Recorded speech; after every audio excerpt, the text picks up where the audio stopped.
tight. Okay. Are we on? Are we good? Rolling. All right. My name is Jeff Anderson, and I am the founder of the law firm Jeff Anderson and Associates. Our firm has been working with and representing survivors for over 3 decades. We're really privileged here to stand today with a very courageous survivor, Toni Moreland, who will be speaking in a moment, because this survivor, under the new California Child Victims Act, has now filed a lawsuit, and this lawsuit, against the Diocese of Fresno. And it pertains to the abuse of her and the molestation that happened years ago. And so we're here to both give you credit, Toni Moreland, for standing up for your truth and doing what you are today to protect kids. And we're also here to talk about the new law in California that allows survivors of sexual abuse, Toni and others, to now come forward to take action, legal action, civil lawsuit action against both the offenders and any organization or institution that concealed it or enabled it to happen. In this case, the offender is Anthony Moreno, a known offender. This case targets the Diocese of Fresno. And why so? Because it is the Diocese of Fresno whose practices, whose protocols, whose policies are so perilous that they make choices, conscious choices, time and time again to protect the reputation of the diocese and the top officials in it, to protect the reputation of the diocese at the peril of children across the entire diocese. So we and our firm, armed with the courage of survivors and the new law, are moving across the state in California here to alert survivors that they can take action, to let folks know there is a new law that protects kids and attacks the dangerous practices being employed by the Catholic bishops in the Diocese of Fresno. And let me say, I am deeply familiar and sorrowfully familiar with the practices employed by the Catholic bishops here in Fresno. From the current Bishop Brennan to Ochoa to Steinbach and back to Bishop Madera and those that precede him. And those practices are to stay silent, hide offenders, and keep secrets. And one of the things they have not done in the Diocese of Fresno that it both alarms us and that they should have done is come clean, and they haven't. And in the Diocese of Fresno, there are a lot of offenders that have come onto our radar over the years. A lot of offenders. And the diocese has yet to release a list of those offenders that they know have been reported to have sexually abused. Anthony Moreno is one, and others who they know have been rapists, molesters, and abusers of children. So as a result, we made the decision to release a list that we're disseminating today, and it is posted on our website at andersonadvocates.com. And it names 36 offenders, priests who have worked in the Diocese of Fresno, all of whom at one time or another have been accused of childhood sexual abuse publicly. We also put their pictures in there. and we also include their assignment histories, that is where they worked. So the community can be alerted to the peril, both past and present. And this is a choice that we made to alert the community to protect kids, that the Catholic bishops in Fresno have refused to do. So we call them out for that failure, and we call them out for the practices that they have chosen to employ. And in this lawsuit, we call them out for their failure to respond to reports that they got regarding a priest in the Diocese of Fresno that abused Toni Moreland. And his name is Anthony Moreno, and he's identified in this lawsuit. So, Toni, please step forward and identify yourself, and then tell us what it is and why it is you chose to take this courageous action here today and stand with us, even though you didn't have to put your name on this, but you chose to. My name is Toni Moreland, and initially I wanted to protect children.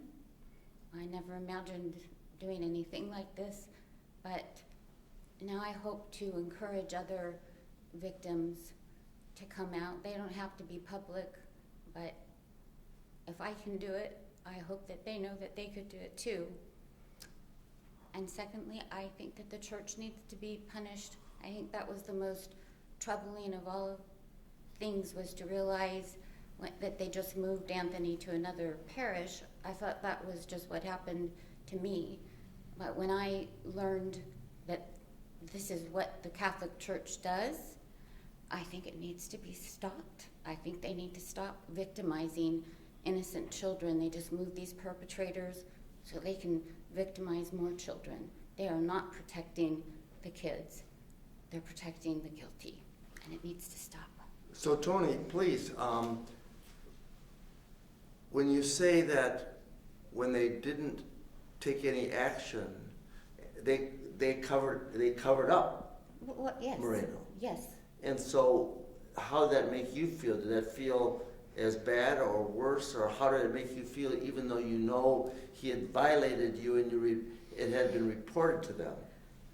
I mean, as a 12-year-old, I was confused, and I thought that I'd done something wrong. I didn't understand what I'd done.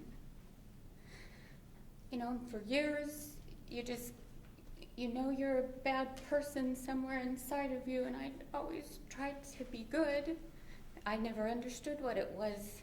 I was ashamed and guilty, and I'm not ashamed anymore, and I feel absolutely no guilt. I did nothing wrong, and it's sad to think of others suffering for years. It was over 30 years before I ever said anything out loud. And you not being able to say anything and suffering in silence from the age of 12 and shame or secrecy is not unusual, but it was in 2002 after Boston broke. You saw that on the news, and then you broke down and you realized you had to do something. Yeah. And you did, didn't you? Yes. What did you do? I wanted to make sure he was no longer a priest, and I tried to contact the Fresno Archdiocese, and they would not give me any information.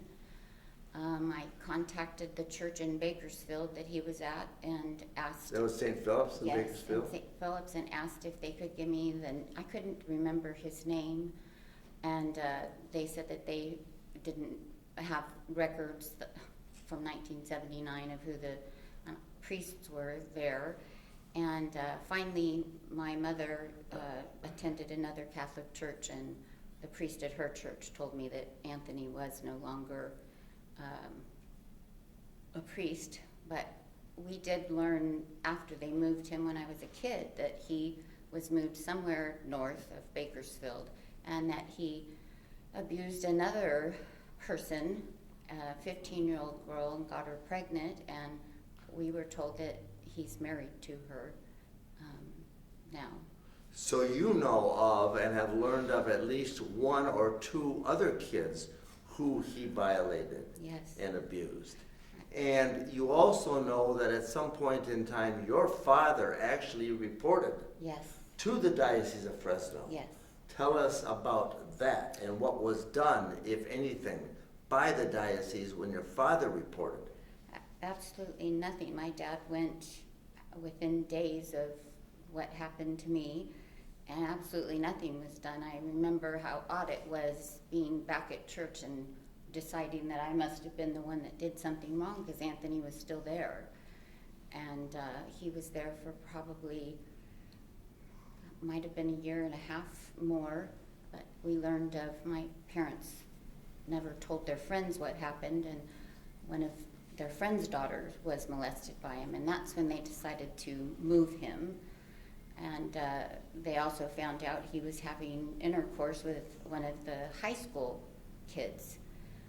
So they moved him up north, and then, like I said, we got in the news about the rest of it. But they did nothing. My dad went both times, when it happened to me and then when it happened to our friend's daughter. So Anthony Moreno, father, then Anthony Moreno, committed criminal sexual conduct against a number of kids, not just Toni. It's a serious crime. The diocese chose, in fact, in the face of that knowledge and reports made, to conceal or cover it up. And that brings us back to this new law and the power of it. It not only allows Toni and other survivors to bring an action against the diocese for damages and accountability for their choices, but it adds a dimension that's never been added across America to laws such as this, and that is penalties for concealment or cover-up, which is what they did here. And Mike Finnegan will talk about the penalties that are a part of the new law that requires anybody that covers this up and the crime of child and sexual abuse can be punished by trebling or tripling the actual money damages awarded. Powerful law, powerful opportunity for survivors, and a powerful statement of your truth, Toni. Thank you for standing with us. It's a privilege to stand with you as a survivor and for you to share this truth that is so sorrowful. And please, stand with us. And Mike Reck, why don't you step forward as a lawyer? Toni, excuse me. Mike Reck, you're one of the lawyers that's been working with us, managing the firm both in Southern California and helping us across the state. What is it that we need to know about just Toni, not just Toni's story here, but the concealment of it and how the diocese has handled it then, and now they're handling it today, how they're handling it today?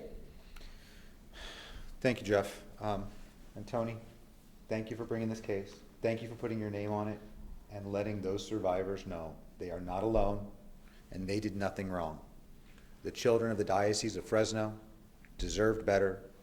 The children of Kern County who were exposed to this perpetrator deserved better, and we must do better for them. You know, what's really troubling about the state of affairs here in the Diocese of Fresno is that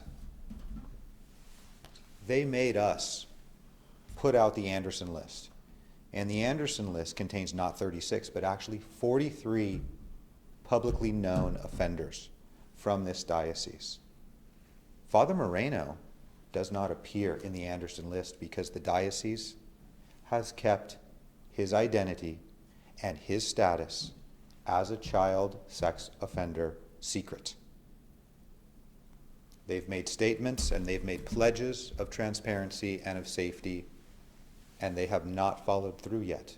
And this lawsuit brought by this brave survivor will showcase that this diocese cannot be trusted to police itself because it has chosen time and time again to value secrecy over safety. And how do we know this? And how far will they go?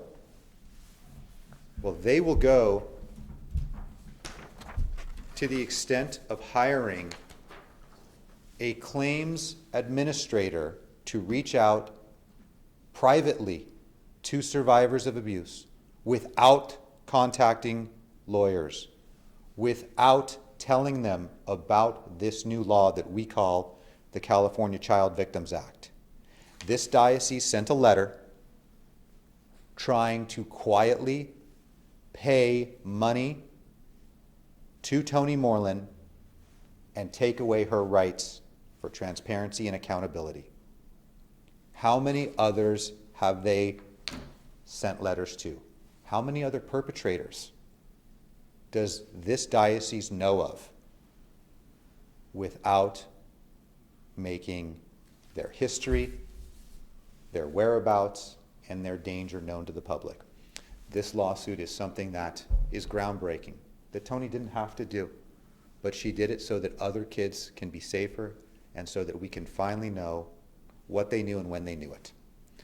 As far as Father Moreno specifically, we know he was ordained in 1979 and he worked throughout the Diocese of Fresno, specifically in Bakersfield and other areas.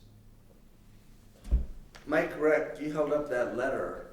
That is a letter from the Diocese of Fresno to Toni Moreland. That means that they know that she's a victim of Moreno and she's listed in their files, and they're sending these letters to victims across the diocese to try to buy them off and keep it secret. Is that what you're saying? I am saying that the diocese did exactly that, but even more so, they hired a lawyer from Washington, D.C. to send this letter on their behalf. So that means not only does the diocese and church hierarchy know of what happened to Toni and know what Father Moreno is accused of, but they're hiring lawyers from Washington, D.C. to reach out to survivors right here in the Diocese of Fresno. And there are 6 of the dioceses across the state of California and 6 of the bishops in California that are doing that same practice, employing the same people. Is that right? That's correct. So we just want folks to know there's a better way, and that's the way that Toni chose here, and that is now a chance under the law to really do something meaningful to protect kids. Thank you, Mike Reck. Mike Finnegan, you have been working with the firm for a long time and worked very hard along with some survivors and survivor advocates to move the law in California because the courthouse doors in California had been shut to survivors and their ability to bring any action for over 15 years. So you, along with other survivors and advocates, have been working to get this law opened up. Tell us about the new law and the significance of it. Thanks, Jeff. Yeah, my name is Mike. My name is Mike Finnegan, one of the attorneys with Jeff Anderson and Associates. Thank you, Toni, for being here. Thank you for having us be your lawyers. It's an honor to stand here with you. Over the last decade, we've been contacted by dozens and dozens of survivors who we tragically had to tell that we couldn't do anything for them and they couldn't take any legal action because the statute of limitations, the time limit, had run out. And so a number of years ago, we, with a group of courageous survivors like Toni, went to the legislature and started working on getting a law passed that would change that. The woman that championed this, the assemblywoman that championed this, is Lorena Gonzalez. A few years ago, she took this up, and in the face of enormous opposition from the Catholic bishops across the country and across the state, she fought for this tirelessly to get this across the finish line. And a huge debt of gratitude on behalf of Toni and all the other survivors across the state of California to Assemblywoman Lorena Gonzalez. The new law, Assembly Bill 218, which is also called the California Child Victims Act, is one of the most groundbreaking child abuse prevention measures in the state of California and across the country. It completely changes it for survivors in the state of California, and it does 3 things. First, the California Child Victims Act opens up a window, an opportunity for the next 3 years for survivors like Toni to come forward, expose their offenders, expose an offender like Moreno who had never been exposed before, to help protect the community. They can do that for the next 3 years. Doesn't matter how old they are, whether they're in their 40s, 50s, 60s, 70s, any survivor can come forward, expose their perpetrator, and expose any institutions that were responsible for the abuse as well. Second thing that the Child Victims Act does, Assembly Bill 218, is it closes a loophole that was in the law before. Now survivors can bring cases against any institution, any individual who perpetrated the abuse. It's against the Boy Scouts, a Catholic bishop, different religious organization, public school, any organization, any perpetrator, no matter who they are. This law allows all survivors to have their day to expose those perpetrators and offenders. The last thing, third thing that the California Child Victims Act does, that is the first time in the country that has ever been done, is there is a penalty in this law for any person in any institution who covers up and conceals childhood sexual abuse. The penalty is that they are assessed 3 times the amount of damages. That's triple damages or treble damages. It is a groundbreaking, game-changing provision in the law, first time in the country, and it serves as a dire, dire warning to every offender out there, every official who's covered up and concealed child sex abuse. This is a real piece in the law that has real teeth, and I think it's going to be a game changer across the state for child protection. Thanks. We know that clerical crimes and the cover-up of them is a statewide problem, and that's no secret. But we also know that in the Latino community, this is an enormously serious problem. And so we have advocates, Spanish-speaking advocates, and we have Beatriz Mendoza here today, who is one, who does speak to this and will address this new law and the significance of it for our Spanish-speaking community. So Beatriz Mendoza, please tell us what it is folks need to know about the new law and the significance of Toni standing up here today with us and taking this action. And this law applies to survivors of any age, no matter how old they are today, correct? Muy buenos días, muchas gracias por estar aquí. Primeramente a mí me da mucho honor estar junto con Toni. Y Toni, muchas gracias por compartir tu historia de abuso, no es fácil. Estamos aquí hoy en la Diócesis de Fresno porque ellos se han negado a dar una lista de los miembros del clero o de las personas que han trabajado allí que han abusado a niños. Pero el reporte Anderson aquí tiene 36, tenemos más, porque el padre que fue nombrado hoy en la demanda no está en la lista, pero como ustedes ya escucharon, a Toni fue abusada por ese padre, no solamente ella, varios niños fueron abusados, y queremos decirle a la Diócesis de Fresno que ya es tiempo de no solamente dar la lista, pero de hacerse responsables y que den los nombres y paradero de todos los padres que han abusado a los niños. Lo que están haciendo ahorita ellos es, les están mandando una carta a las víctimas diciéndoles que hay un programa de compensación. Pero, ¿por qué eso no es bueno? Porque ese programa no les permite a las víctimas identificar a la persona que los abusó.